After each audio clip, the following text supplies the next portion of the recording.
de pesquisa científica em caminhos práticos para uma vida mais plena. Com mestrado pela Centenary University e certificação por Yale, ele quebra paradigmas ao unir ciência e espiritualidade. É criador do maior congresso de felicidade do mundo, realizado em Curitiba, e cofundador do Centro de Estudos de Felicidade, além de autor de livros ao lado de grandes nomes. Em suas palestras, ele compartilha ferramentas cientificamente comprovadas para despertar o potencial máximo de pessoas e organizações e prova que bem-estar e alta performance caminham juntos. Com vocês, Gustavo Arnes.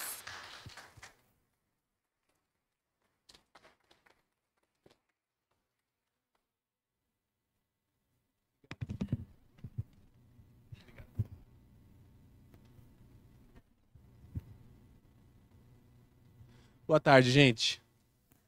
Ah, não, gente, nós vamos falar de felicidade. Preciso de um boa tarde mais animado, né? Boa tarde, gente. Agora sim, muito bom, que bom.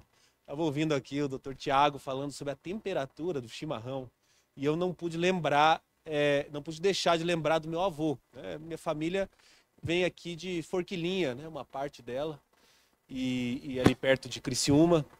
E com meu avô levou para Curitiba esse costume gaúcho de tomar o chimarrão dele, e ele gostava do chimarrão assim pelando, então ele ficava torrando a paciência da minha avó, que não estava quente o suficiente, o chimarrão não estava pelando. Um dia a minha avó se encheu o saco e resolveu esquentar a bomba junto. Ele nunca mais ele reclamou do chimarrão que não estava pelando, né? Realmente aqui ele deve ter pelado mesmo, né? Então minha avó se livrou desse problema aí pro resto da vida dela. Depois eu acho que meu avô, inclusive, deixou de tomar o chimarrão depois de um tempo, né? E lá na minha família também a gente acabou implementando também esse costume.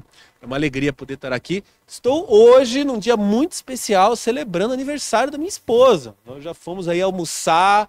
Ela veio me acompanhando aqui na viagem, então eu agradeço. Além do privilégio de poder estar aqui, ainda estamos aqui assim em família, podendo curtir esse momento. E isso tem tudo a ver com felicidade, né? Aliás, Gramado aqui tá assim, quem é aqui de Gramado, a região tá realmente incrível, né? Como eu tive aqui, a última vez que eu tive aqui foi com a escola. Isso já deve fazer assim, olha, uns bons 30 anos quase, né? E realmente, olha como se desenvolveu aqui a região, que bacana. E Canela, né? Obviamente também, porque hoje a gente teve aqui, inclusive no Parque do Caracol, aqui em Canela, que estava assim, olha, maravilhoso, né? O contato com a natureza é algo que realmente assim nos revigora, né? E eu tô contando essa viagem de escola até, você sabe que o que eu mais me lembro, olha, foi uma viagem de escola, a gente saiu lá de Curitiba de ônibus, a gente foi até Argentina, a gente foi até Uruguai, aí subiu, passou por aqui e a gente passou no parque, desceu, quantos degraus são? Desceu a escadaria toda, depois subiu, tinha gente já passando mal aqui em cima, e como você sabe que o que eu mais me lembro assim dessa viagem, foi uma viagem comprida, assim, umas 3 semanas, o que eu mais me lembro é da cascata do Caracol. Eu lembro de Canela, exatamente, né? Exatamente. Que eu lembro de chegar lá cansado da escadaria, assim, mas sentindo uma vibração, assim, da cascata, e realmente pude perceber, assim, como a natureza nos revigora mesmo, né? Então, que alegria poder estar aqui num teatro bonito como esse também, né? Não podia ser diferente. Pois muito bem, eu estou aqui para falar hoje com vocês sobre a ciência da felicidade. Quem é que já ouviu falar que tem uma ciência estudando a felicidade? Tudo bem, bastante gente. O Dr. Tiago já falou basicamente tudo, né? Eu vou só trazer um pouco, assim, desses elementos e complementar com um pouquinho do que essa recente ciência, né, uma ciência muito nova mesmo, está aí nos dizendo, uma ciência que teve seu início no comecinho dos anos 2000, quando um psicólogo lá dos Estados Unidos chamado Martin Seligman assumiu a presidência da Associação Norte-Americana de Psicologia e fez um grande chamado aos psicólogos. Ele disse, olha, nós da psicologia estamos aqui faz 150 anos estudando depressão, estudando ansiedade, estudando esquizofrenia, criamos linhas de tratamento, isso segue sendo importante, mas ele falou assim, a gente não sabe nada sobre o lado positivo da vida humana. É mais ou menos como a saúde integrativa, graças a Deus, uma saúde que está falando de saúde, porque tudo que a gente escuta de saúde, na verdade, tem a ver com doença. E é importante que a gente cuide das doenças, mas o que a gente faz antes das doenças se instalarem? Isso também é algo bastante novo e a gente está tendo aqui exercícios que não só vão contribuir para a nossa saúde, mas que também vão contribuir para a nossa felicidade, vão contribuir para o nosso bem-estar, porque diversos dos exercícios que o doutor trouxe aqui têm uma neuroquímica, né? A neurociência hoje mostra, influencia a neuroquímica do nosso cérebro, que vai trazer essa sensação de bem-estar no nosso corpo. Eu quero falar um pouquinho mais para vocês sobre essa conexão. Então, o Martin Seligman faz esse grande chamado aos psicólogos que começam a estudar, então, o lado positivo da vida humana. E aí surge um campo de estudo dentro da psicologia chamado psicologia positiva, que está estudando a felicidade, que está estudando a saúde, mas não apenas. Está estudando o perdão, está estudando a gratidão, está estudando a generosidade, está estudando a bondade, o significado, todos esses elementos que são importantes por uma vida boa, por uma vida significativa, por uma vida que realmente vale a pena ser vivida. E essa é a principal pergunta da psicologia positiva. Afinal, o que é que faz com que a vida vale a pena ser vivida? E o que faz a vida valer a pena ser vivida é importante, que é uma pergunta que deve ser feita, e deve ser feita repetidamente, não porque a resposta vai mudar de hoje para amanhã, mas para que amanhã a gente lembre também do que faz a vida valer a pena ser vivida. Porque senão, no meio do caos, da confusão, do dia a dia, a gente vai sendo engolido, a nossa mente ela vai se preocupando com as questões que no fundo, são menos relevantes. O fato da gente acordar amanhã de melhor ou pior humor não vai mudar o que faz a vida valer a pena ser vivida. Grandes eventos podem alterar. O que fazia a vida valer a pena ser vivida quando a gente era criança era diferente do que é para a adolescência, é diferente do que é na juventude, na vida adulta, antes dos filhos nascerem, depois dos filhos nascerem, né? Depois de encontrar aquela pessoa especial para a sua vida, né? E a gente associa tanta felicidade às pessoas muitas vezes. Então, sabe, essa crença, né, de que a felicidade vai vir junto com essa pessoa especial. Depois a gente precisa se livrar do traste que arranjou, muitas vezes também, né? Faz parte também da felicidade, né? A felicidade ela vai mudando ao longo do tempo, né? E a gente vai assim navegando com ela. Muito bem, esse campo de estudo da psicologia positiva ganhou o reforço da neurociência, porque o avanço da tecnologia nos permitiu realmente perceber como é que o nosso cérebro funciona, as áreas que estão ativas quando nós nos sentimos alegres, as áreas que estão inativas quando nós sentimos tristeza, quando nós sentimos medo, quando nós sentimos raiva, né? Então a neurociência tem um papel muito importante, né? Porque antes a gente dependia de autorrelato. A pessoa está se sentindo bem, ela está se sentindo alegre, ela está se sentindo bem disposta, ok? É autorrelato. Hoje a gente tem a neurociência para mostrar, não, tem algo neuroquimicamente acontecendo, né? Quando a gente ingere essas vitaminas, o magnésio, eu estava olhando lá de trás de Curitiba, por exemplo, sem vitamina D lá a gente não sobrevive, né? Porque olha, o sol lá realmente é de vez em quando, raridade. Um dia como esse assim, meu Deus, é 1, 2 por ano, né? Então sem vitamina D, e não é só vitamina D, né? O doutor está trazendo todo esse complemento. Agora hoje a gente sabe como é que isso também neuroquimicamente está trazendo algum benefício para o nosso corpo e como é que nós percebemos tudo isso. Através dos nossos sentimentos, através das nossas emoções. E a ciência das emoções é um campo que voltou para a academia com um livro de um cara chamado Daniel Goleman, lá em 1994, chamado Inteligência Emocional. É daí que a ciência, de novo, se apropria das emoções como um objeto de estudo científico. Porque as emoções ficaram durante muito tempo esquecidas dentro da academia, né? Um ou outro lugar aí, como por exemplo a escola Schumacher lá na Inglaterra, um desses lugares assim de estudo de vanguarda que ainda tinham alguma pesquisa sobre as emoções, inclusive, né, trazendo estudos aí do professor Howard Martin, né, também citado aqui dessa questão do coração e como é que nós podemos mudar a nossa pulsação cardíaca através da respiração, enfim, estudos esses de ponta mesmo, né, como a gente está podendo ver aí. Então essa é a ciência da felicidade, pode passar lá para nós, que esse é um tema importante e é importante que a gente compreenda, né, o momento que a gente está atravessando, é um momento muito duro, né? Algumas pesquisas que eu quero trazer para nós aqui na tela, OMS de junho de 22, mostrando que transtornos de ansiedade e depressão já estão atingindo aí cerca de 1 bilhão de pessoas no planeta. 14% delas são adolescentes. Olha só, gente, que escolhas são essas, né, que nós estamos fazendo individual e coletivamente, que está nos levando a adoecer. Nós estamos adoecendo, nós estamos criando um estilo de vida que nos adoece, doenças novas, né, como burnout, estão surgindo. Burnout é fruto do estilo de vida que nós criamos e que está adoecendo não apenas nós, mas está adoecendo nossos jovens em idade cada vez mais tenra. Pode passar já os 3 próximos dados aqui, dados da USP, pode passar mais 11 países aqui da América Latina, colocando o Brasil como o país que mais tem casos de ansiedade e depressão. OMS de junho de 22, o brasileiro como o povo mais ansioso do mundo. Isso é algo que vem crescendo no mundo todo, mas que aqui no Brasil vem crescendo ainda mais, é o que mostra essa pesquisa lá de Harvard também. Por hoje, de dados, tá bom, né? Pode passar para a próxima das nós vamos sair daqui já depressivo, né? E não é o nosso objetivo. O objetivo da palestra é outro, inclusive, né? Mas a verdade é que a gente não pode tentar tampar o sol com a peneira, né? O momento é grave, o momento ele é delicado. Então, algo que talvez em outro momento fosse algo assim, puxa, algo bom, algo agradável, estudar a felicidade e saber sobre saúde integrativa é muito mais do que algo bom, é algo necessário, né? Nós estamos realmente precisando nos dedicar aos cuidados conosco e também com as pessoas que nós amamos. E aí eu quero trazer para nós, para que a gente possa então compreender um pouquinho da importância disso que eu estou dizendo para vocês, é um teste da neurociência. Eu vou aqui marcar 30 segundos aqui no meu telefone para que vocês possam simplesmente contar o número de cores que vocês enxergam nessa imagem da próxima figura, incluindo o preto e o branco. Pode passar a imagem lá para nós.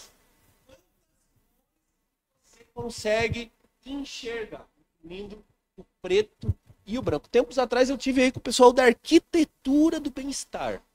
E teve gente que enxergou mais de 30 cores, minha gente. Falei, não é possível, né? Vai ter que vir aqui me mostrar onde é que tá tudo isso. 30 cores, não é possível uma coisa dessa. Mais uns segundinhos aí. Ok, pode passar aí para a próxima. Muito bem, quantas cores você observou? Quem viu 7 cores ou mais? 7 ou mais? Ah, muito bem, porque 7 são as básicas, né, gente? Quem não viu 7, um oculista aí já, nessa semana, dizem que os oculistas aqui de Canela são os melhores, né? Quem estiver procurando oculista não precisa ir longe, né? Aqui em Canela, olha, são imbatíveis, tá? Quem viu 10 cores ou mais? 10 cores ou mais, ó, bastante gente. 15 cores ou mais? 17 cores ou mais? 17 ou mais, quantas? 17, exatamente, quem mais? Vão sobrando só os arquitetos aí daqui a pouco, né? Quantas? 20 cores, rapaz, é que ela tá tomando chimarrão. Vocês veem o benefício? Tá vendo mais cor já, né? Aposto que você é aqui de Canela também, né? Aí, ó, não precisa, né? Não precisa, tá aí, ó. Quem viu um relógio? Opa, que beleza, que hora que era?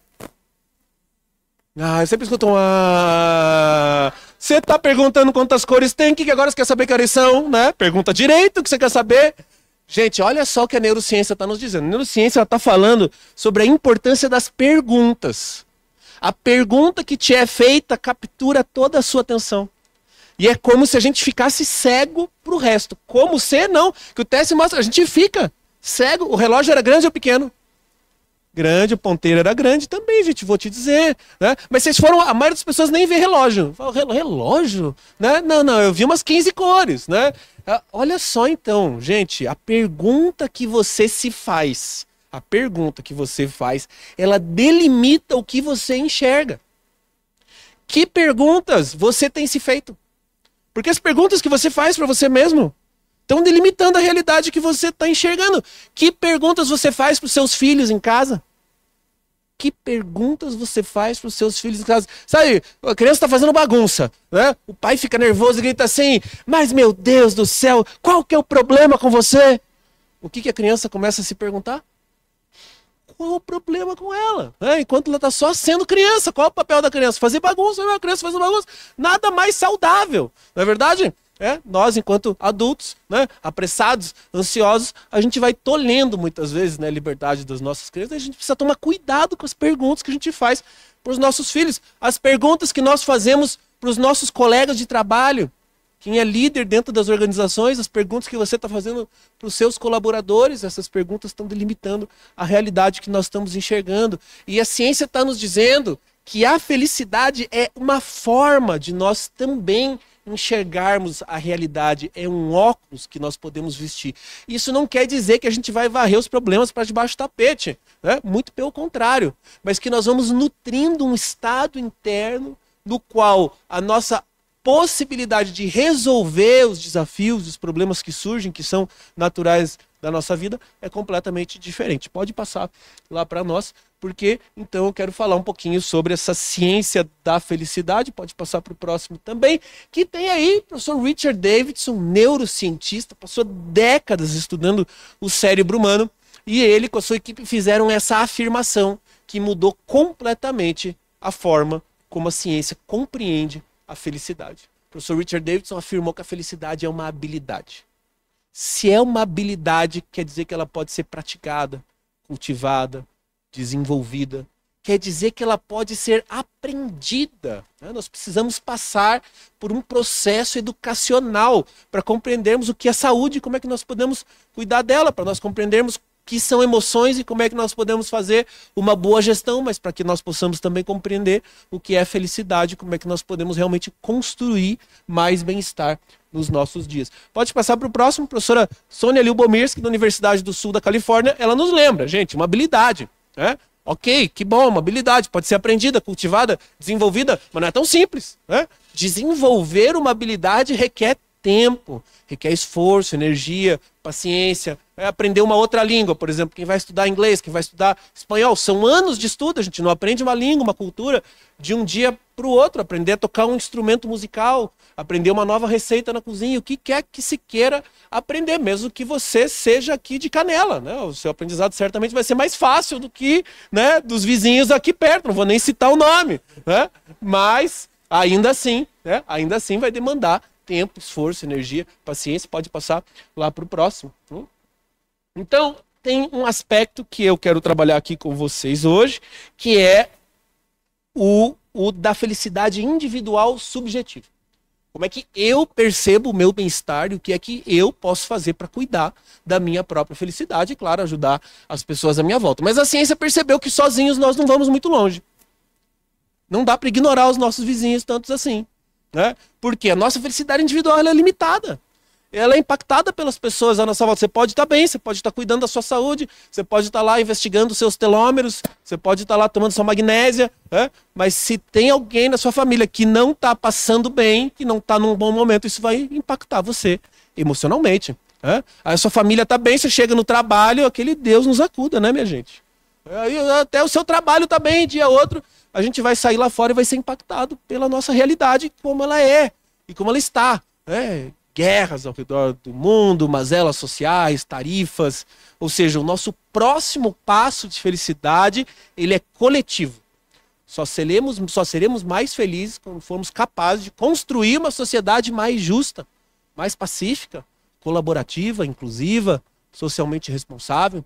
Isso pode parecer utópico, mas isso é uma realidade, né, que está acontecendo. Está acontecendo, às vezes, longe dos telejornais, né, mas que está acontecendo verdadeiramente. A ONU, por exemplo, tem uma ODS, um Objetivo de Desenvolvimento Sustentável, fala especificamente, número 3, saúde e bem-estar. A ONU criou o Relatório Global de Felicidade, tem o ranking dos países mais felizes do mundo. Quem é que já ouviu falar do ranking dos países mais felizes do mundo? Os países nórdicos, lá, a Finlândia, em primeiro lugar, faz 9 anos. Como é que a gente pode dizer, minha gente, que o Brasil é mais feliz que a Argentina? Yes! Pelo menos aí na felicidade, né? Já que no futebol a coisa está complicada, né? Pelo menos... Agora, olha só que interessante. Uma das perguntas dessa pesquisa é assim: o quão seguro você se sente ao andar nas ruas da sua cidade à noite? Como anda a segurança por aí? Quem se sente seguro?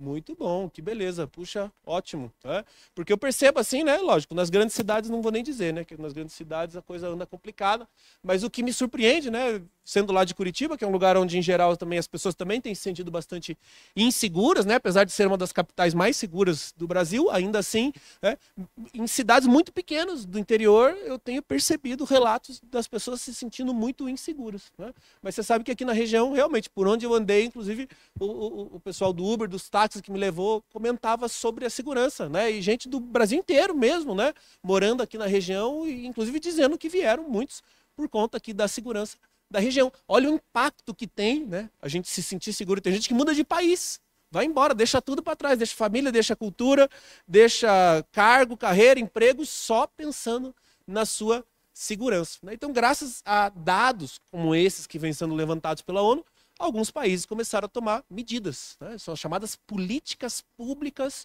de bem-estar. O Reino Unido, por exemplo, criou um Ministério da Solidão. Já pensou o cargo desse ministro? Ministro da Solidão, né? Deve ser um auditório enorme, assim, só ele, né? Sentado, assim, trabalhando, isolado, né?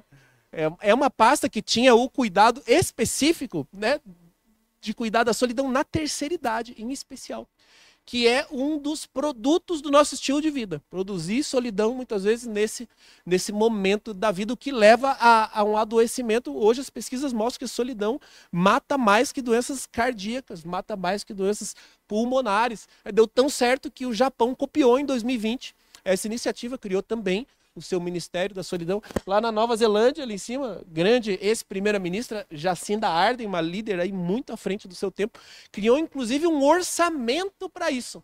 O Well-Being Budget, o orçamento do bem-estar, porque com um estudo de 3 ganhadores do Prêmio Nobel de Economia, que criaram o campo da economia da felicidade, mostrando os reflexos que existem do bem-estar do indivíduo na macroeconomia.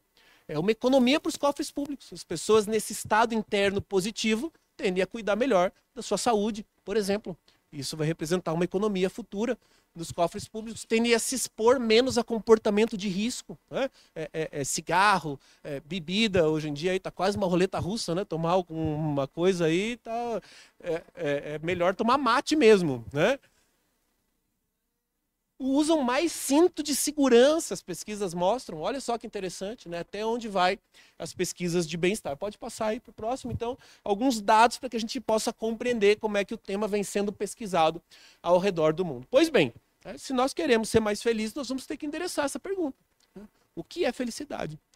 Não porque a gente precise de um conceito muito bonito, poético, filosófico, né, abstrato, muito pelo contrário, né? A gente precisa de um conceito bem concreto mesmo, um concreto que nos lembre de novo do que é essencial, um conceito que nos lembre do que faz a vida valer a pena ser vivida. E o conceito ele é importante porque nós somos tão felizes quanto nós somos capazes de experimentar a felicidade nos nossos dias. Isso é muito importante. É assim que o nosso cérebro mensura. Nós somos tão felizes quanto nós somos capazes de experimentar a felicidade no dia a dia. E a felicidade que nós experimentamos no dia a dia está diretamente associada ao conceito que nós damos a ela. O conceito está, de novo, limitando a nossa realidade, como as perguntas que nós fazemos. Então eu vejo as pessoas, por exemplo, assim, Gustavo, puxa, mas felicidade não existe, né? O que existe são momentos felizes. Não, momentos felizes existem, são ótimos, né? Quanto mais momentos felizes, melhor. Mas eu não posso confundir o conceito com o exemplo. O momento feliz é o exemplo do conceito. É difícil mesmo elaborar um conceito, por isso que às vezes a gente acaba se rendendo, né? Dizendo assim, mas felicidade existe sim. E, inclusive ela vai além dos momentos felizes. Porque se eu limitar a minha felicidade aos momentos felizes, eu estou fadado a muita infelicidade, porque é verdade, né? Os momentos infelizes, eles também existem. Nós precisamos ir além. Quem já fez um dia de trabalho voluntário social? Levanta a mão. Um dia de trabalho voluntário social não dá para dizer que seja assim um grande momento de felicidade. Na é verdade, porque normalmente você abre mão do seu descanso, né? Vai para alguma comunidade distante, é fisicamente cansativo, emocionalmente exaustivo muitas vezes, né? A gente está de frente com essas mazelas tão profundas no nosso país, mas como é que você se sente ao final de um dia de trabalho voluntário social? Bem. Mas não é assim um bem, uma massagem nas costas. Você se sente bem. Não é uma massagem nas costas, é algo mais profundo. É algo interno, não é verdade? É algo que só de lembrar assim, né? Lembrar que a sua existência, que seja por um curto pedaço de tempo, fez com que outra existência sofresse um pouco menos. Só isso já faz, parece que a existência inteira vale a pena. Né? Você volta de um dia de trabalho voluntário social, os seus problemas mudaram de tamanho, não é verdade? Você sai de casa com o problema, quando você volta, você fala assim, acho que não, acho que está fácil aqui pro meu lado. Né?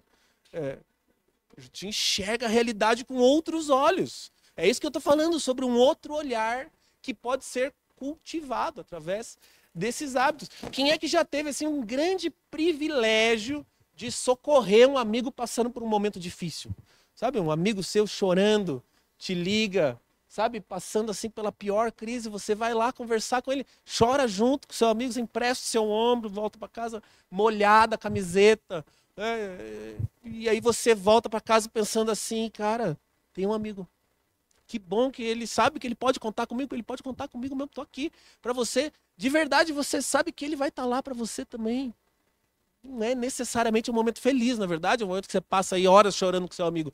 Então, mas a recompensa, né, o senso de significado que isso nos traz é muito mais profundo, muitas vezes, do que um simples momento feliz. É disso que nós estamos falando, quando nós temos que a felicidade pode ir além, né? Eu lembro no Congresso Internacional de Felicidade, acho que lá no mesmo ano que encontrei a Lendária, nós nos conhecemos lá na Ópera de Arame, né? A Monja Coen estava lá dizendo assim, uma coisa é a alegria, o divertimento, né? E isso está acontecendo aqui na frente. A alegria é uma emoção. Quem viu Divertidamente aí, aquele desenho? Né?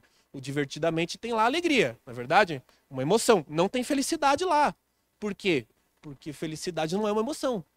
Para a neurociência, a felicidade é um estado no qual cabem diferentes emoções. E era isso que a monja estava dizendo, que a alegria está aqui acontecendo, mas que a felicidade é um pano de fundo. E ele pode estar sempre presente. E ela estava falando sobre a felicidade, inclusive no momento de luto. Luto, perda de entes queridos, onde a raiva, a tristeza, desilusão fazem parte, é um processo natural, importante da nossa história, mesmo nesse momento. Eu posso me conectar com a gratidão por ter vivido momentos com essa pessoa. Quanto maior a saudade, maior o amor que a gente sentiu em algum momento.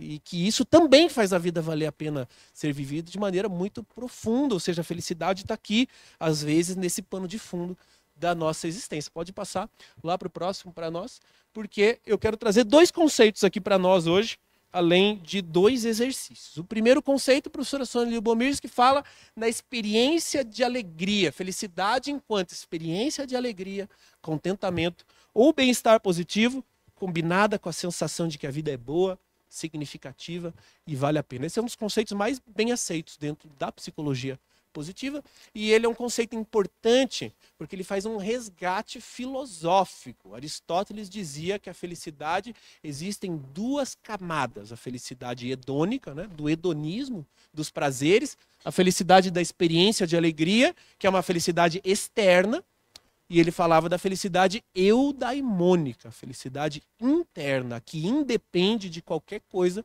que esteja acontecendo no externo, que é essa, que vem combinada com essa sensação. A sensação ela é interna, de que a vida é boa, significativa e vale a pena.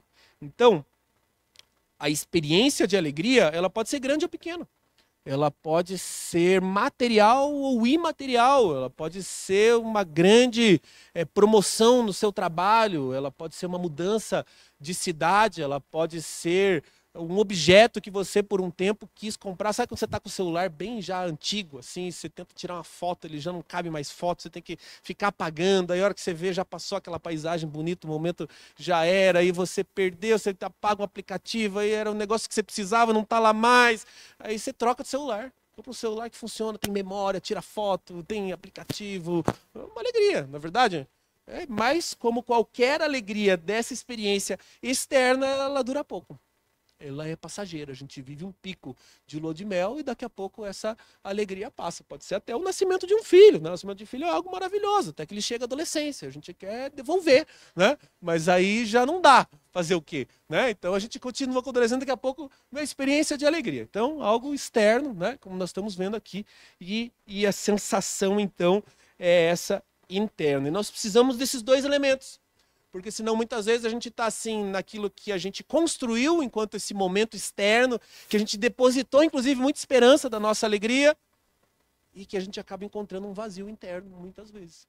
Porque faltou essa combinação com a sensação interna de que a vida é significativa. Pode passar lá para nós, para que a gente possa compreender, então, da onde vem a nossa percepção de felicidade. Quais são as principais fontes? A professora Sônia Lyubomirsky, ela listou algumas, eu trouxe aqui 3 para nós. A primeira delas é a genética. Parte da nossa felicidade é genética. E aqui a gente fica um pouco obscuro, não temos como saber exatamente o que isso quer dizer para nós enquanto indivíduos, mas nós sabemos que existem pessoas que são mais naturalmente entusiasmadas com a vida, pessoas que são naturalmente mais alegres, naturalmente mais otimistas, né? Enquanto para outras pessoas esse estado interno é um pouquinho mais desafiador, não é verdade? Eu aposto que vocês conhecem gente que gosta de reclamar. Conhece ou não conhece? Não aqui em Canela, né? Que eu sei que aqui não tem, né? Mas não precisa ir muito longe, né? Não vou nem dizer aí aonde, né?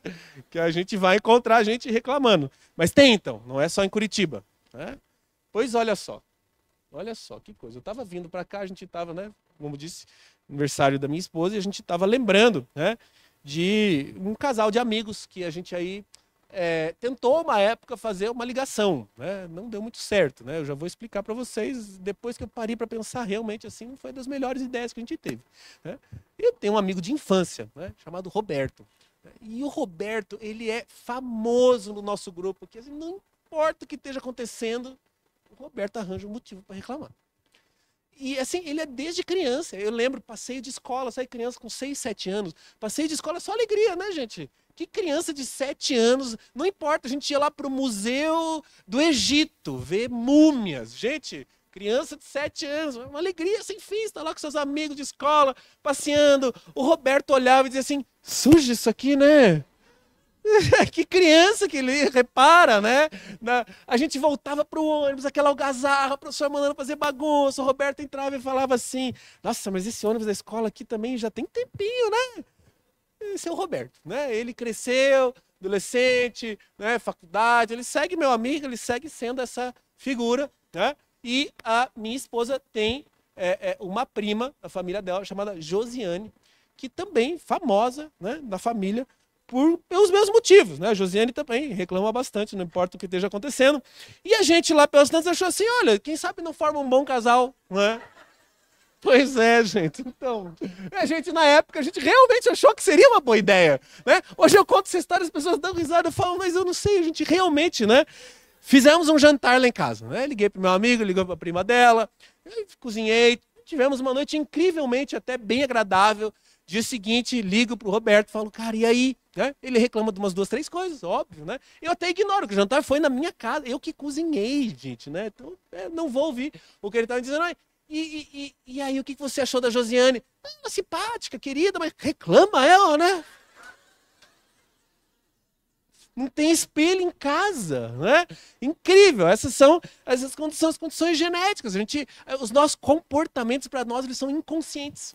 A gente não consegue perceber. Eu preciso do outro, muitas vezes, para me incomodar, né, num determinado comportamento, para que eu possa perceber algo que talvez eu esteja ignorando. Então, essas são as questões genéticas. Ok. Circunstâncias da vida. As circunstâncias da vida na ciência, elas importam, mas muito menos do que se imaginava. O que são circunstâncias da vida? É muito da onde nós depositamos a nossa esperança de sermos felizes. O local que nós nascemos, a religião que nós temos, a cor do cabelo, se tem cabelo ou não, né? 2 quilos a mais ou a menos na balança. Tudo isso são circunstâncias da vida, é circunstancial, né? É passageiro, inclusive é onde a ciência se dedicou, pode passar lá para nós, a compreender o impacto, inclusive, que o sucesso tem na nossa felicidade. E aqui a gente tem um problema bastante complexo, porque muitas vezes a gente não para refletir sobre o que é sucesso. E também não para refletir sobre o que é felicidade, então a gente vai sendo empurrado com ideias que vêm emprestadas, com ideias que vêm da mídia, né? Sobre que sucesso como o acúmulo de bens materiais, talvez, né? O que vai nos levar fatalmente a muita infelicidade. Também o professor Sean Achor, autor de um livro chamado O Jeito Harvard de Ser Feliz, percebeu que muitos dos nossos esforços, em especial aqui no Ocidente, está na construção de uma carreira, no desenvolvimento profissional, acreditando que o sucesso em algum momento vai nos fazer felizes. E o que ele percebeu é que, na verdade, essa ideia está completamente invertida. Pode passar para nós o próximo, porque ele percebeu que, na verdade, são as pessoas mais felizes que obtém mais sucesso em todas as áreas da sua vida, não apenas na área profissional. Na área profissional é até bastante óbvio hoje, quando a gente parar para pensar. Eu lembro quando eu li sobre esses estudos, deve fazer já aí mais uns 6, 7 anos, pelo menos. Porque eu lembro que minha filha, né, Malu, que está aqui, inclusive viajando com a gente, hoje ela está com 12 anos, ela tinha uns 7, 8. Inclusive era bem por essa época, outubro, perto do aniversário da minha esposa, que eu estava recrutando ela para uma missão muito importante, que era, né, a gente fazer uma surpresa para minha esposa. Eu falei, Malu, vá lá, vai assim, olha, sutilmente, e vê se você descobre o que a mamãe está querendo ganhar de presente de aniversário. Vamos fazer uma surpresa para a mamãe. Vamos. E aí ela foi ali para a sala, né, foi conversar, eu fiquei ali, né, de ouvido na porta, porque ela fez uma pergunta, outra, minha esposa não entendeu muito bem onde é que ela queria chegar. Passou um tempo, ela também perdeu a paciência e falou, mamãe, papai está querendo saber o que você está querendo ganhar de presente de aniversário. Nós vamos fazer uma surpresa para você, então faça a cara de surpresa, inclusive, né, quando ganhar o presente. É bem sutil, né, ótimo, muito bem. Nós fomos comprar uma blusinha de corrida para ela, porque era isso que ela queria ganhar. Chegamos na loja, fomos tão mal atendidos. Já tiveram essa experiência? Você chegar na loja, o vendedor não tá afim de estar lá.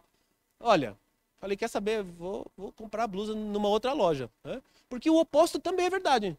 Às vezes você chega numa loja, você nem tá pensando em comprar nada, mas você é tão bem atendido. Né? O vendedor tá aprimorado, tá bem disposto, tá engajado, ele te conta do produto, ele fala, isso aqui é maravilhoso, isso aqui vai amplificar sua voz, você vai poder falar, todo mundo vai te ouvir super bem. Puxa, me veja uns 2, 3, né? Chega em casa e fala assim, o que eu vou fazer com isso aqui mesmo? Né? O vendedor, nesse estado interno positivo, é que realiza mais vendas. As pesquisas hoje mostram 50%, 60%, 70% mais vendas quando nós falamos de vendedores mais felizes. Mas não é só isso. Né? Roberto, meu amigo de infância. É meu amigo, gosto muito dele, mas eu não consigo ficar muito tempo perto com ele. O que acontece com você quando você fica muito tempo perto de gente que reclama das coisas? A gente começa a reclamar também, não é verdade? Porque é contagioso. Né? Falava da sujeira do lugar, que você olhou e falou assim, olha, limpo não tá. Né? Por quê? Porque essa visão ela vai nos contaminando. Né? Pessoas mais felizes têm um círculo social maior. Pessoas mais felizes têm uma saúde melhor, têm um sistema imunológico mais forte, adoecem menos. Nós preferimos trabalhar com pessoas inspiradoras, não é verdade? Líderes que nos impulsionam, pessoas que olham para os desafios e falam assim, vamos dar conta desse negócio.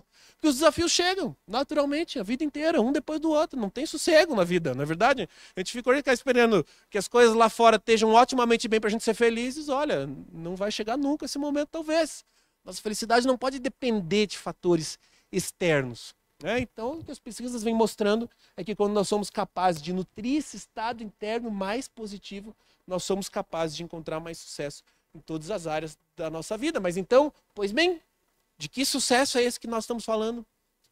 O que é sucesso para você? Essa é uma reflexão importante que a gente certamente precisa fazer. E eu quero trazer aqui para nós a definição do Ralph Waldo Emerson, que diz que quando perguntado o que é sucesso, rir muito e com frequência, ganhar o respeito de pessoas inteligentes e o afeto das crianças, merecer a consideração de críticos honestos e suportar a traição de falsos amigos, apreciar a beleza, encontrar o melhor nos outros, deixar o mundo um pouco melhor, seja por uma saudável criança, um canteiro de jardim ou uma redimida condição social. Saber que ao menos uma vida respirou mais fácil porque você viveu. Isso é ter sucesso. Sim que é bom, né? Alguém chega, dá o gabarito, a gente não precisa mais se preocupar com isso. Né? Então, quer sucesso, ok. Já está respondido, muito bem. Vamos para a próxima. Né? Pois bem, nós estamos aqui então nessa elaboração do que é felicidade. Como disse, o conceito é importante, né? Não porque a gente precise de algo poético, filosófico, mas porque a gente precisa compreender para nós quais são os elementos importantes. Então, eu vou marcar aqui no meu relógio 3 minutos. E eu vou pedir para vocês aí em duplas, aonde vocês estão aí, não precisa se mexer muito, né? Duplas.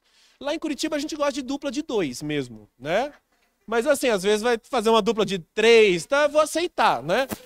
O que não é bom? Duplas de 7, 8, que daí realmente fica muita gente, né? Então é onde você tá mesmo, né? Se você tá aí meio sozinho, no seu canto, eu tô vendo que vocês não estão querendo se mexer muito hoje, né? Faz uma reflexão com você mesmo também, tá bom, tá? Então, eu vou marcar 3 minutos aqui no relógio e a gente volta daqui a pouquinho, então, para responder essa pergunta, que eu vou querer ouvir alguns de vocês. Se preparem para trazer as suas reflexões.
Muito bem.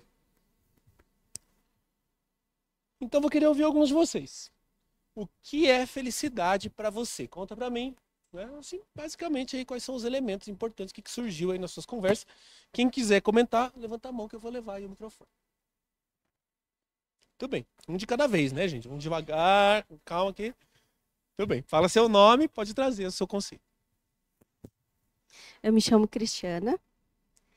Eu sou terapeuta das emoções, né? Fazer uma pequena propaganda. E aqui eu e a Andréia. E eu, a Andréia aqui, que também é terapeuta sistêmica, a gente conversou e a gente chegou à conclusão que a gente percebeu o lado bom de qualquer circunstância, mesmo quando ela não for tão boa. E equilibrar isso para passar com leveza. A gente acredita que é isso. Muito bom. Excelente. É uma forma de olhar para a situação, independente da situação em si, né? Uma forma. Porque é verdade, as adversidades virão. Né? Como é que nós vamos passar por elas? É uma escolha nossa. É verdade? Muito bom. Pode falar seu nome, seu conceito. Uma irmã.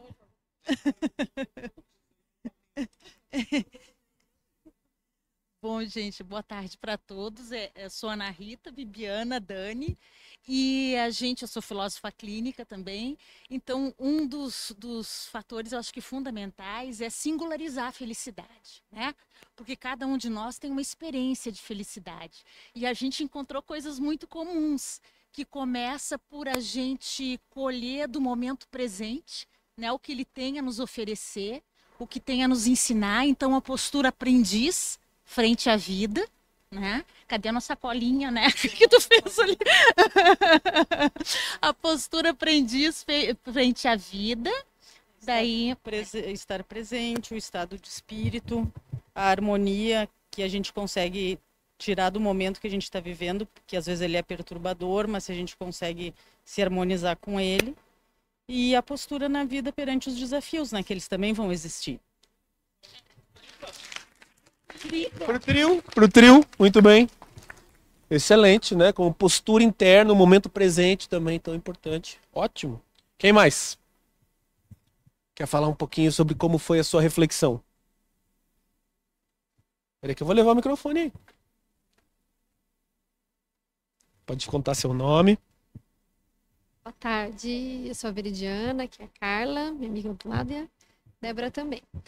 E a gente refletiu muito sobre essas questões, muito no mesmo sentido que as colegas também comentaram, que é buscar um estado de leveza, de você ter uma paz interna, mesmo diante dessa dificuldade, e acho que isso vem muito com a maturidade também. Conforme a gente vai envelhecendo, vai amadurecendo, o nosso ponto de vista também vai mudando e as coisas vão, os problemas não vão ficando tão gigantes assim.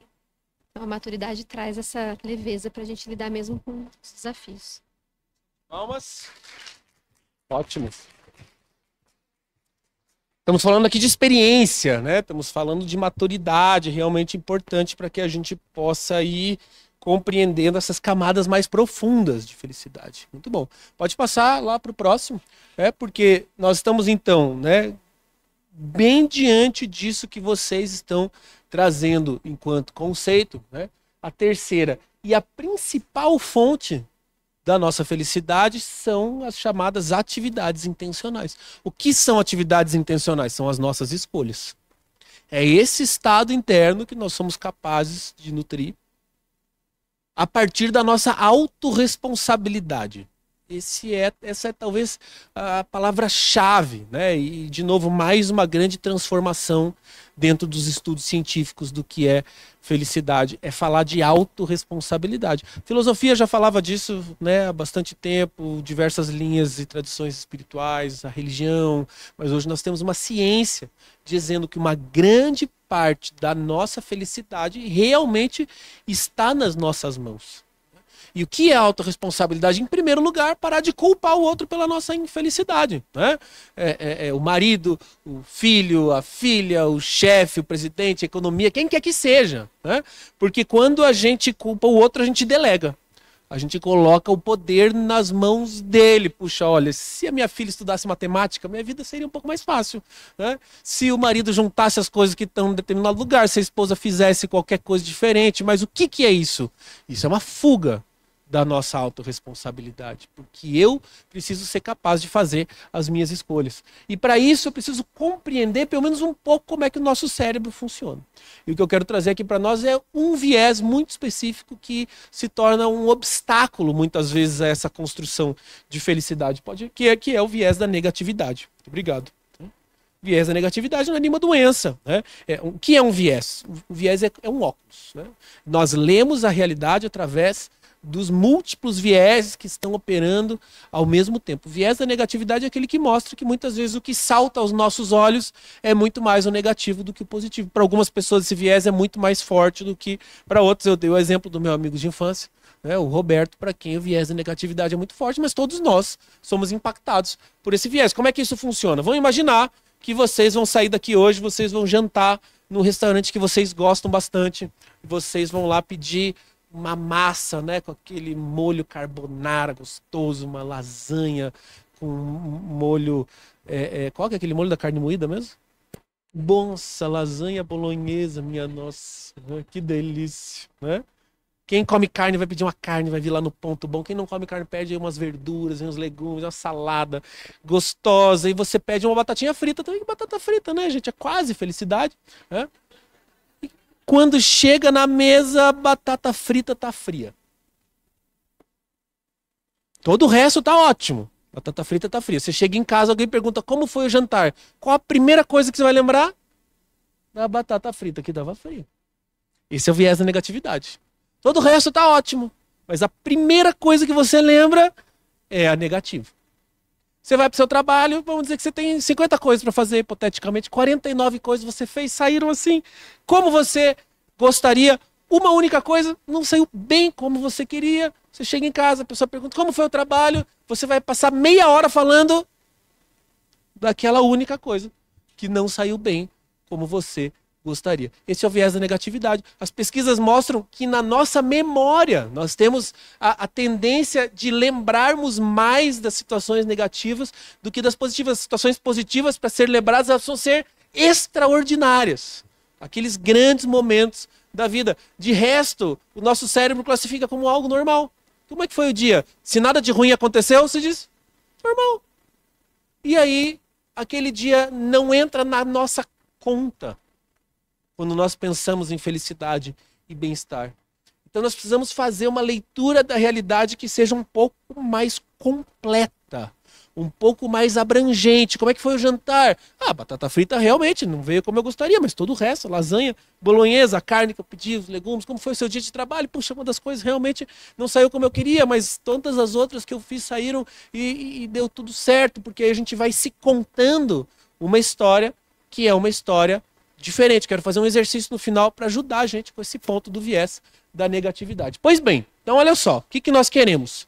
Compreendendo como é que o nosso cérebro funciona, assumindo a nossa autorresponsabilidade para fazer mais do que aumentar as quantidades de ocasiões de prazer passageiro, os momentos felizes, os momentos de alegria, que são todos maravilhosos, quanto mais melhor, mas para que eu possa realmente assim me aprofundar numa mudança mais sustentável. A medicina integrativa nos ajuda muito com comportamentos, com hábitos mais saudáveis que vão nos auxiliar nesse caminho, e muito do que o Dr. Tiago está nesse próximo conceito aqui do professor Tal Ben-Shahar, que diz que felicidade é a combinação, pode passar para o próximo, mais um, a combinação de bem-estar físico, emocional, intelectual, relacional e espiritual. Isso é como a base, de um conceito muito hoje popular da ciência da felicidade, se conecta bastante com o que a gente estava enxergando aqui anteriormente. O professor Tal Ben-Shahar, então, montou esse que ficou conhecido como modelo do bem-estar, na ideia de que nós somos capazes de construção de felicidade. E construção é a palavra que a ciência prefere, ao invés de busca. Porque busca parece que eu preciso sair procurando alguma coisa em algum lugar. Talvez esteja aqui dentro da bolsa, embaixo de um casaco. Mesmo que seja uma busca interna por felicidade. E não que não seja uma busca, mas a busca realmente não traz em si autorresponsabilidade. Eu falo em construção, eu estou falando em escolhas. Quando eu falo em construção, eu estou falando em autorresponsabilidade. Então, a ciência vem preferindo usar essa palavra. O bem-estar físico, que talvez seja aí a grande base de tudo, sono, alimentação, exercícios físicos. Hoje nós sabemos que os exercícios físicos liberam endorfina, liberam dopamina, que combatem o cortisol, que é o hormônio responsável pelo estresse. Quem é que gosta de fazer atividades físicas? Levanta a mão. Olha só, bastante gente, ótimo, As atividades físicas trazem todas as vezes. Quem é que não gosta e faz obrigado? Ótimo, muito bem, faça obrigado mesmo. Faz obrigado, porque a neurociência ela diz assim, é uma matemática neuroquímica. 2 mais 2 são 4. Exercícios físicos liberam dopamina, liberam endorfina, isso vai combater o cortisol, isso vai trazer uma sensação de relaxamento para o seu corpo. Para quem gosta da atividade física, a atividade física em si já é prazerosa. Para quem não gosta, os benefícios são colhidos após a atividade física. Recomendo você desenvolver esse gosto. Porque se você conseguir desenvolver esse gosto pela atividade física, aí a atividade também vai se tornar prazerosa, a sua mente ela vai criar menos obstáculos para você poder chegar até lá, e hoje a longevidade ela carece mesmo das atividades físicas. Fazendo atividades físicas, desenvolvendo até musculatura, que é o que a gente precisa ao longo do tempo, para chegar lá com os nossos 90 anos sendo capaz de ir no banheiro sozinho, já pensou? Que grande glória chegar aos 90 anos e ir no banheiro sozinho, um grande objetivo de vida, muito mais do que o corpo sarado aí, versão 2026, que é bom também, mas melhor ainda se a gente conseguir com a nossa independência, com a nossa prioridade, e isso é possível quando a gente faz a nossa parte, os nossos exercícios físicos. A alimentação, fundamental. Hoje as pesquisas mais recentes que nós temos são as da nutrição com a neurociência. Mostrando, vocês já devem ter ouvido falar o intestino como nosso segundo cérebro, não é verdade? Depois dessa descoberta, veio a descoberta de que a comunicação está muito mais do intestino para o cérebro do que vice-versa. 90% da comunicação vem do intestino, onde inclusive são produzidos muitos neurotransmissores, hormônios que facilitam essa percepção de bem-estar. Agora, o mais moderno é a identificação pela nutrição de que a alimentação ultraprocessada ela nos entristece. Ela não apenas faz mal, né, porque não é saudável, mas ela também libera uma neuroquímica que nos coloca emocionalmente para baixo. Ou seja, os cuidados com a alimentação são ainda mais importantes do que se imaginava, né? E durante a noite nós produzimos um hormônio, um neurotransmissor chamado melatonina. Ele que é o responsável pela função reparadora do sono. Quando você dorme preocupado, como é que você acorda? Além de acordar preocupado, acorda cansado. Por quê? As preocupações inibem a produção da melatonina. Isso é bastante óbvio. Todo mundo já teve essa experiência de pequeno, de criança. Tem uma prova no dia seguinte, dorme preocupado com a prova, acorda cansado, vai para a prova meio sonolento. Mas hoje a neurociência sabe o que é que está acontecendo. E descobriu o que está acontecendo, fez essa conexão da mente com o corpo. Existe um impacto fisiológico dos nossos pensamentos. Ou seja, nós precisamos cuidar da higiene da nossa mente, porque isso tem reflexos, inclusive, físicos. O Dr. Tiago falou muito bem também das telas muito brilhantes. É importante que a gente desconecte 1 hora aí, pelo menos antes do sono. Eu sei que aqui, né, em Canela, ninguém vai dormir com o celular na mão, né? Ninguém deita na cama com o celular na mão, então a gente também não precisa falar muito sobre isso, mas a verdade, né? A verdade, gente, é que, olha, tem gente abençoada. Talvez vocês não saibam, mas olha, eu vou contar para você. Talvez você seja abençoado e não saiba. Abençoado é aquele que põe a cabeça no travesseiro e 5 minutos depois está babando e roncando. Conhecem gente abençoada? Né? Assim, sempre um cutuca o outro. Né? Olha, eu estou vendo muitos abençoados aí na plateia. Né? Mesmo os abençoados, se tiveram contato com telas brilhantes, alguns circuitos neurais aqui vão ficar ligados. Isso vai inibir a produção da melatonina, né? Que é, como disse, então, esse hormônio responsável pela função reparadora do sono. E você vê que um elemento está conectado com o outro. Né? O que acontece quando você dorme preocupado? Você acorda cansado. Como é que fica a sua paciência no dia seguinte? Zero. Né? As crianças começam a fazer bagunça já, né? Chega no ambiente de trabalho, os desafios chegam, a equipe, enfim. Existe uma conexão do nosso físico com o nosso emocional. Cuidado físico é um preditor importante para a nossa regulação emocional, mas também para a nossa saúde mental. O melhor preditor da nossa saúde mental é a saúde física. Você vê uma pessoa, quem é que já viu uma pessoa em crise de ansiedade? A pessoa começa... O que você fala para ela? A primeira coisa? Respira. A primeira coisa, olha só, olha que loucura. A pessoa está numa crise da mente e a gente traz ela para o corpo, porque é no corpo que a gente cuida da saúde, da mente. Sono, alimentação, exercícios físicos é a nossa única chance, gente, diante de tudo que está acontecendo, toda essa confusão que nós estamos aí lidando na nossa realidade, a nossa única chance é cuidando do corpo físico, que é onde a gente tem mais escolhas a fazer, onde está mais claro, né? Que as escolhas que nós fazemos realmente estão na nossa mão. É importante lembrar que uma vida mais feliz não é uma vida livre de tristeza. Isso nem seria possível. Nós vimos lá no Divertidamente, cada emoção tem o seu papel importante. Às vezes precisa de uma tristeza bem profunda para tomar uma decisão importante na vida, não é verdade? Tristeza nos leva a reflexões que a alegria não leva. O medo, ele ajuda a que a gente se mantenha vivo, inclusive. Né? A raiva faz com que a gente imponha limites e a gente pode fazer isso tudo de maneira saudável, sem que a gente seja tomado e arrastado pelas emoções. Os próprios exercícios de respiração nos ajudam a manter esse centramento emocional. Né? Então, físico, emocional.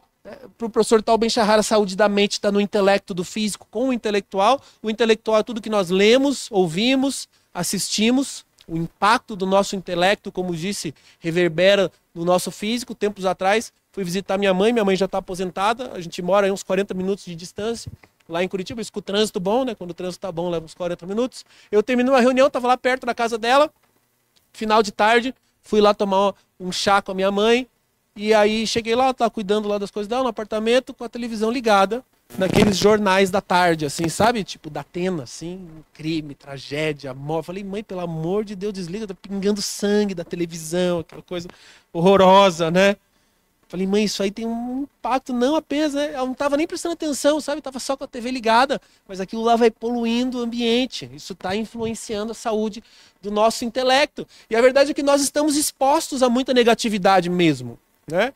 Ou seja, nós precisamos balancear isso com conteúdos positivos, como o que a gente está vendo aqui hoje nesse evento maravilhoso que nós estamos aqui, né, tendo esse privilégio de participar, né? Tantas escolas de autoconhecimento que podem nos auxiliar também nesses aspectos, mas a verdade é que para a saúde intelectual tem algo muito importante, que é você fazer aquilo que você gosta de fazer. Não é incrível essa recomendação? Essa é a melhor de todas, né? O que é que você gosta de fazer? Faça mais disso, porque aí você está cuidando da saúde do seu intelecto. Como que isso acontece? Quando você faz o que você gosta, você concentra a sua atenção no que está fazendo. E isso relaxa a nossa mente. Nossa mente fica perturbada, muitas vezes, com muitas tarefas ao mesmo tempo, preocupações com o futuro. E quando você acha uma atividade que você gosta e você foca a sua atenção, pode ser um hobby, pode ser no trabalho, o que quer que seja. Esses dias ainda saí de uma reunião online, a gente tinha uma apresentação para fazer para um cliente super importante. A pessoa que ia fazer a apresentação ficou doente, eu não quis desmarcar porque o cliente ia estar lá esperando. A pessoa da equipe falou, não, deixa comigo. Eu participei, montei junto a apresentação, ele começou a apresentação, eu vi que aqueles eram os slides desatualizados, eu tentei avisar. Gente, foi assim, ó, ladeira abaixo, sabe? Quando a coisa se começa mal e aí vai piorando. E olha, foi assim, 45 minutos de tortura na reunião. Acabou a reunião, eu levantei assim, cabeça quente, levantei, fui até a cozinha tomar uma água, minha filha estava ali na sala pintando uns Bobbie Goods, que ela adora pintar os livrinhos dos ursinhos dela. Ela falou, papai, você não quer pintar um ursinho? Eu falei, acho que eu estou precisando pintar um ursinho, minha filha, porque realmente assim, não tem o que fazer mais. Nesse momento eu sentei ali com ela, comecei a pintar, fui me concentrando ali nos ursinhos, de repente eu estava assim, viajando, né? Quase perdi o horário da próxima reunião, dei um pulo, e a hora que eu dei um pulo e fui entrar na reunião, eu falei, nossa, estou me sentindo muito melhor. Por quê? Porque eu concentrei a minha atenção numa atividade, e aí a minha mente parou de se perturbar com tudo que estava acontecendo. Tarefas manuais, artísticas, são excelentes para isso, tá? Mas aquilo que você gosta de fazer, que concentra a sua atenção, o melhor é o ativo, né? É ler um livro, é tocar um instrumento musical, é ouvir música, cuidar das plantas, passear com seu cachorro, cozinhar algo, estar com seus amigos, conversar sobre temas agradáveis, né? Preferencialmente desconectando do telefone, né? Porque esse tempo de tela para o nosso intelectual, ele não é bom, né? Tempos atrás, minha filha estava milagrosamente estudando para uma prova de matemática, né? Passou assim uns 7 minutos de estudo, ela falou, papai, eu preciso descansar. Tá bom, filha, vai descansar um pouco. Ela senta no sofá e pega o celular. Eu falo, filha, isso não é descanso. Porque você vai levantar daí daqui a uns 15 minutos se sentindo mais cansado do que quando você sentou. Porque qualquer coisa que você faça aí, mantenha o seu intelecto. Pode ser um joguinho, pode ser qualquer coisa, aqueles videozinhos terríveis que eles ficam assistindo. Tudo isso, né, mantém a nossa mente ativa e isso vai deixando a gente mentalmente cansado, né? E ela, do alto dos seus 12 anos, olhou para mim e falou, tá, mas o que eu faço então? E eu tive que até pensar por um instante também. Falei, filha, desce lá no prédio, vê se você encontra uma amiga tua, leva sua bola de basquete, vai lá arremessar um pouco, senta lá no seu, deita lá na sua cama, fica olhando pro teto um tempo, né? Leia qualquer coisa que você faça, né? Vai pintar mais um Bobbie Goods, qualquer coisa que você queira fazer, desconectado das telas. A gente precisa nos lembrar, né, dessas atividades, quais são. Estou cuidando de mim, eu tenho muitas melhores chances, né, de um bom relacionamento, né, de conexão ativa, real com o outro, e também de encontrar bem-estar espiritual, que para a ciência se conecta com o sentido e o significado que nós damos à nossa vida. Inclusive uma pequena distinção entre sentido e significado, né? O sentido mais amplo da nossa existência e o significado das pequenas coisas que nós fazemos no dia a dia, que ao longo do tempo, né, são essas pequenas coisas que nós fazemos no dia a dia, diariamente, que vão constituir isso que nós chamamos de vida. Muitas vezes a gente tem a crença que a felicidade vai estar lá nos momentos extraordinários. Os momentos extraordinários, eles existem, né? São maravilhosos, mas são extraordinários. A vida, ela é muito ordinária mesmo, né, gente? Todos os dias a gente está meio que fazendo as mesmas coisas, nos mesmos lugares, com as mesmas pessoas, nos mesmos horários. E é preciso encontrar o significado dessas pequenas coisas que nós fazemos no nosso dia a dia. Vamos para o próximo? provérbio budista que eu gosto bastante, que tem uma nuance muito bonita da felicidade, que é: quanto mais nos importamos com a felicidade dos outros, maior será a nossa própria sensação de bem-estar, essa nossa capacidade, né, de se alegrar com a felicidade do outro. Seja de alguém próximo a nós, né, um filho, uma pessoa querida, né, seja também um desconhecido, né, para quem muitas vezes a gente consegue prestar um serviço, fazer um trabalho, né, os nossos clientes, quem quer que seja, né, e a nossa capacidade de se alegrar nessa forma também. Pode passar para o próximo. Eu quero trazer então 2 exercícios para nós. O primeiro deles, o exercício da gratidão, uma prática já bastante conhecida.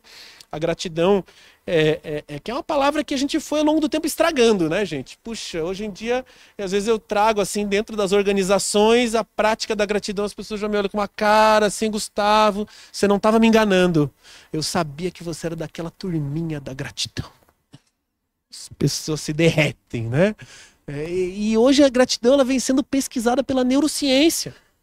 Quanto mais os cientistas compreendem o que está acontecendo no nosso cérebro, quando a gente se sente grato, mais surpreendente fica. No começo a ciência da felicidade tinha a ideia de que o oposto da felicidade fosse a tristeza. Com o tempo se compreendeu bem a ideia de que, na verdade, as emoções são as emoções da alegria e da tristeza, que a felicidade é esse estado, e que essas duas emoções, elas podem acontecer simultaneamente. A gente se sente alegre e triste ao mesmo tempo. Essas duas áreas do cérebro ficam ativas ao mesmo tempo. Isso é mais comum do que a gente imagina. Recentemente ainda, um casal de vizinhos lá do prédio estava com a sua filha se formando. A Lulu, ela tem 6 anos e ela estava se formando no infantil. Estava lá, né, com o chapeuzinho, de beca, né, os pais mandando vídeos de 5 minutos, 6 minutos, aquela coisa maravilhosa, né? Você escuta o pai assim: minha filhinha querida, não é mais o bebezinho. O pai está orgulhoso da filha e sente saudades daquele momento, que já não é mais o que era. Para quem lembra do Divertidamente, vários de vocês assistiram, né? A Riley, que é a menina que cresce, adolescente, ela muda da sua cidade lá do Canadá para uma cidade lá em São Francisco, e ela tem as memórias, né? E as memórias alegres são as memórias amarelas. E aí aparece a tristeza e ela põe a mão na memória, a memória alegre, ela fica com um pouco de saudade, né? E aí vai formando esse agridoce que é a vida, e que a gente sente quando vai chegando na maturidade. A vida ela é muito agridoce mesmo, né? A gente vai passando pelos momentos e eles vão desfiando diferentes emoções. Tempos atrás eu estava num auditório assim bonito como esse, da Unimed, lá em Curitiba, dando uma palestra com 300 médicos. Eu dei o seguinte exemplo: imagina que um amigo seu, uma amiga sua, recebeu uma proposta de trabalho e vai trabalhar assim com uma coisa que ama trabalhar, vai receber super bem, mas vai morar numa cidade distante. Como é que você se sente pelo seu amigo, pela sua amiga? Você se sente alegre, né? Que ele vai lá receber essa proposta, mas você vai sentir saudades, sente triste. E um médico lá no fundo gritou assim: eu sinto inveja. Verdade, né? Faz parte da vida humana também sentir inveja, né? E lembra do que eu disse para vocês: as emoções elas são todas neutras, as emoções não são positivas ou negativas. As emoções elas estão nos trazendo um aprendizado.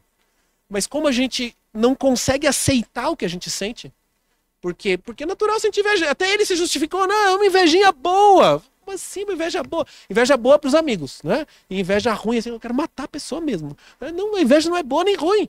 A inveja é neutra, ela quer dizer algo. Talvez nesse caso, ela queira dizer que você não está plenamente satisfeito com o que você faz. Porque quando a gente está plenamente satisfeito com o que a gente está fazendo, tanto faz se o outro vai ganhar mais, você vai ganhar menos, você vai trabalhar mais. Vai trabalhar menos por quê? Porque você está satisfeito com você está bem encaixado no seu fazer no mundo. Quando a gente está bem encaixado no nosso fazer no mundo, não quer nada diferente, né? A alegria, a tristeza natural, mas às vezes você se sente triste porque você sabe que você vai sentir saudade, aí você se culpa por isso. Ah, eu sou uma pessoa horrível, estou sentindo tristeza, meu amigo, eu só devia sentir alegria. Mas essas emoções elas passam por nós. E se a gente abre mão do julgamento e eu deixo de julgar e aceito, eu tenho melhores chances então de compreender o que essa emoção está querendo me dizer, né? Mas nesse caso do exemplo, alegre e triste pelo nosso amigo, então alegria e tristeza juntos, mais comum do que se imagina. Tem duas emoções que não ficam em nós ao mesmo tempo, porque são duas áreas do cérebro que não ficam ativas ao mesmo tempo, que é quando nós nos sentimos gratos, ou a sensação de angústia e ansiedade. Essas duas coisas ao mesmo tempo não dá para sentir. Ou você se sente grato, ou você se sente angustiado e ansioso. As duas coisas não é possível. Portanto, quanto mais tempo me sentindo grato, mais distante eu vou ficando de angústia e ansiedade. Por isso o exercício é tão importante. O exercício pode ser feito 3 coisas que você queira agradecer. Pode fazer de manhã cedo. Isso embala já o seu dia de uma forma diferente. Ou à noite, antes de dormir. Porque, gente, o exercício da gratidão aumenta a produção da melatonina. Lembra? O hormônio responsável pela função reparadora do sono. Quando a gente dorme preocupado, produz menos, acorda cansado. Faz o exercício da gratidão à noite e produz mais melatonina, gente. Olha que incrível! A neurociência, quanto mais estuda a gratidão, mais coisas incríveis ela vai descobrindo. E aí, então, um exercício simples que pode te ajudar bastante a você, então, se sentir melhor. Pode passar para o próximo, lá em Curitiba. Quem já esteve lá em Curitiba? Temos lá a Praça do Japão, lá no final da rua 7 de setembro. Tempos atrás a gente mudou para lá o escritório. Eu adoro levar esse slide lá para o Nordeste, que eu falo, o casaco daquela moça ali não engana. Isso deve ser primavera em Curitiba, uma temperatura amena, a gente usa esses casaquinhos lá, né? E aí, quando eu cheguei na Praça do Japão, gente, a gente mudou o escritório para lá, eu cheguei, essas cerejeiras estavam assim floridas, eu precisei até sentar num banco da praça ali para poder observar mesmo, que olha, era uma coisa assim. E eu tinha começado a fazer exercício da gratidão em casa com minha filha, né? Porque eu ouvi isso de uma palestra do próprio professor Tal Ben-Shahar, citei ele, né, no conceito ali que nós estudamos da psicologia positiva. Aliás, o professor Tal Ben-Shahar vai estar conosco lá em Curitiba, no Congresso de Felicidade, esse ano, dias 8 e 9 de novembro, para quem quiser participar, ainda temos ingressos lá, vou estar esperando vocês, com muita alegria, mais de 25 palestrantes trazendo as suas temáticas sobre felicidade. Leandro Carnal vai estar com a gente esse ano, Monja Coen, grande evento, né? E ele, o professor Tal Ben-Shahar, tinha falado, né, numa palestra que eu assisti sobre ciência da felicidade, quando eu conheci a ciência da felicidade, em 2013. E ele estava falando sobre o exercício da gratidão e eu estava ouvindo assim, né, falando, puxa, interessante, né, mas algo tão diferente. Ele falou, olha, faz um teste, uma semana de exercício da gratidão. Se nada acontecer, você faz mais uma semana. E ele disse assim, se você puder fazer com crianças em casa, ótimo, né? Minha filha era pequena, a gente começou a fazer exercício lá em casa, deitava com ela na cama. E fazer com criança é ótimo, porque a criança tem esse olhar fresco para ver. Então, te deitava para agradecer, ela agradecia que a mamãe tinha ido buscar ela na escola. Mamãe, dia sim, dia não, né? Mamãe buscar ela na escola. Teve dia que ela agradeceu, a vovó tinha feito estrogonofe para ela, que é o prato preferido dela. E a vovó vive fazendo todas as coisas que ela gosta, né? Não tem nada de grandes novidades nisso, mas a criança ela é capaz mesmo assim, né, de enxergar assim, a felicidade nessas coisas mais simples. E aí eu cheguei lá na Praça do Japão, essas cerejeiras floridas, sentei lá no banco, uma ideia pulou na minha cabeça. Assim, eu preciso lembrar disso para agradecer hoje à noite com a minha filha. E foi aí que eu entendi como é que o exercício da gratidão funciona. Não é que mais coisas magicamente positivas vão começar a acontecer com a gente, é que o nosso cérebro vai começar a prestar atenção. Porque você está dizendo para ele que isso é importante. Você está dizendo que ele precisa registrar esses momentos e ele vai começar a registrar cada vez mais, encontrando motivos para agradecer naqueles óbvios, nos simples e às vezes nos mais desafiadores. Tem um grande estudioso da gratidão dentro da ciência da felicidade, é um cara chamado Robert Emmons. E ele diz o seguinte, tudo na vida são presentes. Alguns vêm disfarçados de desafios. Podia ser um mestre espiritual falando uma coisa dela, mas é um cientista que está falando sobre isso. Porque a gratidão, ela realmente consegue transformar o nosso olhar naquilo que nós vemos. Pode passar para o próximo. Santo Agostinho, na sua definição, diz que felicidade é seguir desejando aquilo que já se possui. É definição de felicidade, mas podia ser a definição de gratidão também. Vamos fazer exercício juntos? Vou pedir para vocês fecharem os olhos, então, um instantinho. E que você possa rememorar algo que tenha acontecido de positivo, que tenha acontecido no dia de hoje. Algo que aconteceu no dia de hoje que você queira agradecer. A ideia é que você consiga trazer a gratidão do mental para o sentir-se. E pode ser um pouco esquisito no começo, que você está tentando forçar um estado. Você sabe o que é se sentir grato. A gratidão ela acontece espontaneamente.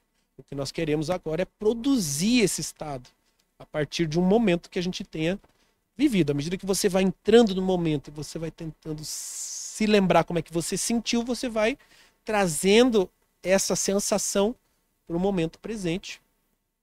Às vezes lembrar de uma pessoa que você ama muito, uma pessoa muito querida. Só de se lembrar, você já se sente grato pela existência daquela pessoa. O que quer que possa te conectar com esse momento de gratidão? Às vezes você lembra de um momento de gratidão que já puxa outro, você vai deixando sua mente passeando por esses momentos. Pode ir abrindo seus olhos, retornando aqui o momento presente, né? Fim de tarde, deixa o povo de olho fechado, tem uns que não voltam mais. Traz aqui de volta, né? Pra gente fazer o nosso último exercício. Vamos? Então eu vou pedir para vocês ficarem em pé. E agora nós vamos precisar de duplas de 2 mesmo. Não vai ter escapatória. Duplas de 2.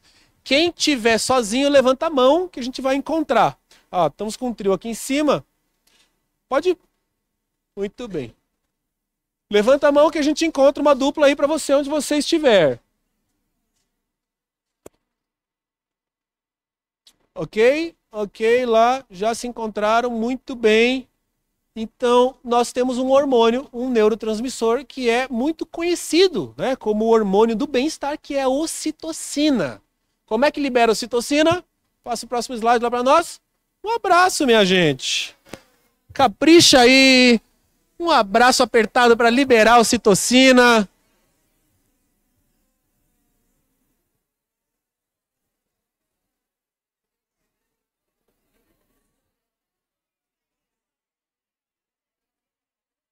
Nesse abraço eu vou me despedindo de vocês também. Muito obrigado, gente. Foi um prazer, uma alegria.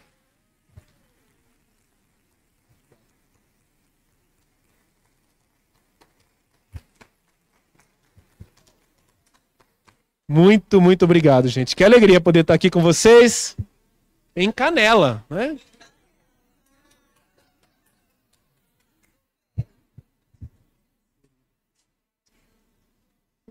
Muito bom. Gente, eu pedi para vocês sentarem só mais um minutinho antes da gente encerrar. Gustavo fica aqui. Primeiro eu gostaria aqui de entregar alguns presentes. Gente, só esse azeite de oliva aqui já vale mais que a passagem, né? Maravilhoso. Vamos tirar uma foto aqui com o chimarrão leão. Vamos.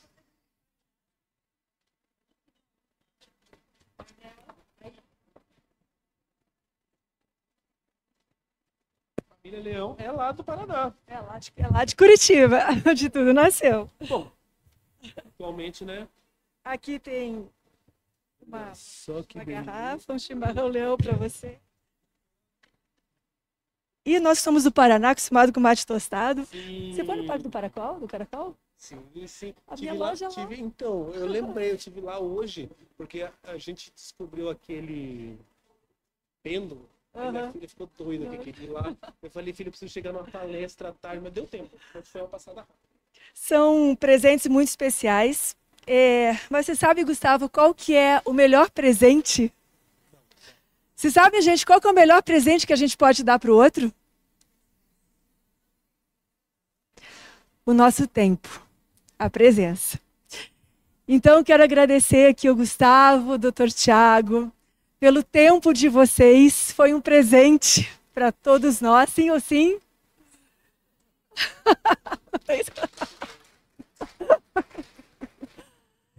E também quero agradecer a tua esposa, como é que é o nome dela?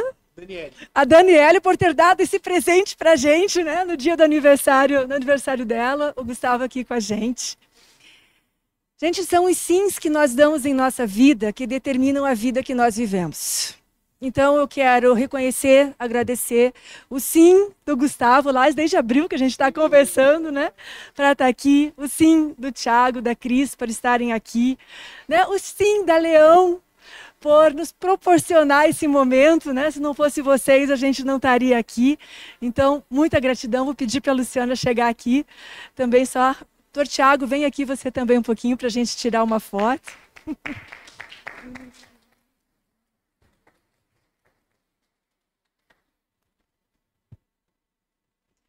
Gente, uma salva de palmas aqui para a Luciana, gestora de inovação da Leão. Obrigada, gente, pelo tempo de vocês. É um prazer imenso estar aqui. Estou muito grata por esse momento, pelo projeto da Leão, que a partir do lançamento do chimarrão, conheci a Lendari e a gente pôde trocar coisas incríveis, né, ao longo desse tempo. E estar aqui em Canela, trazendo o Leão chimarrão para vocês, é um prazer imenso. E assistir essas duas palestras incríveis, estou muito feliz, muito grata mesmo. Obrigada.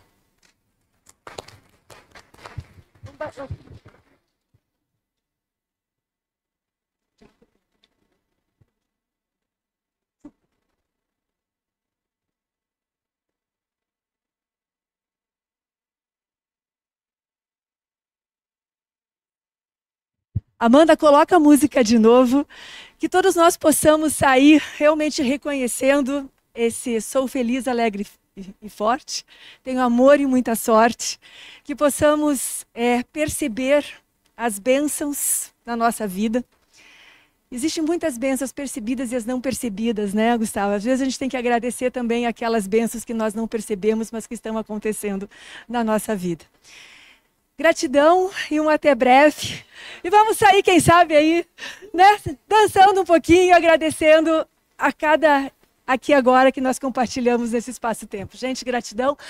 Aqueles que nos acompanharam aí pela Chimateria. Gente, vocês podem entrar lá também na página da Chimateria, compartilhar, vai estar salvo na nossa página. Gratidão e até breve. Ah, sim, gente, claro. Gente, tem a estação do chimarrão ali, o Lounge Leão, feito pela Hassan, para vocês degustarem o chimarrão Leão, não só ver no pacote, mas saborearem, sentirem, e também os chás em infusão Leão. Gratidão, gente. Até a próxima.